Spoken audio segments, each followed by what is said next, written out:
میرے نبی نے عبداللہ بن ابی سے نباہ کر کے دکھا دیا، جو منافقوں کا سردار، باقی منافقوں کا تو کسی کو پتہ نہیں تھا سوائے میرے نبی کے۔ عبداللہ بن ابی کا منافق ہونا سب کو معلوم تھا، یہ منافق ہے، اور آپ کے پیچھے نمازیں پڑھتا رہا۔ آپ نے اس کے اپنے ساتھ رکھا، لیکن آپ پانی پی رہے تھے۔ عبداللہ بن ابی کے بیٹے عبداللہ پکے صحابی تھے، کہنے لگے یا رسول اللہ تھوڑا پانی تو بچا دیں۔ آپ نے کہا کیا کرو گے؟ کہا اپنے باپ کو پلاتا ہوں شاید ایمان مل جائے۔ آپ نے پکڑا دیا، گھر آیا، کہا ابا یہ پانی پی لے۔ کہنے لگے یہ کیا ہے؟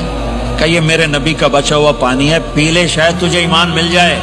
سنو، کہنے لگا وہاں سے کسی کا پیشاب لیا وہ پی لوں گا، یہ نہیں پیتا۔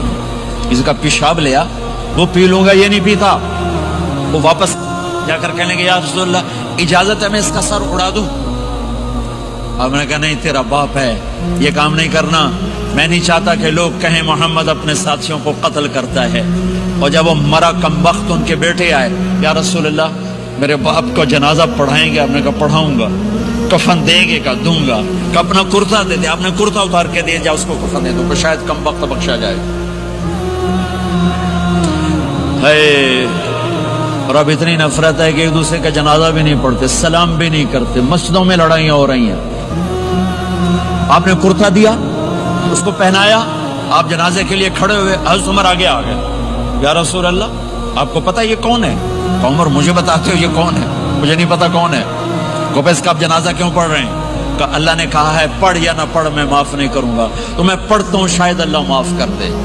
یہ میرے نبی کے اخلاق، یہ میرے نبی کے اخلاق ہیں، یہ میرے نبی کی خوبصورت زندگی ہے۔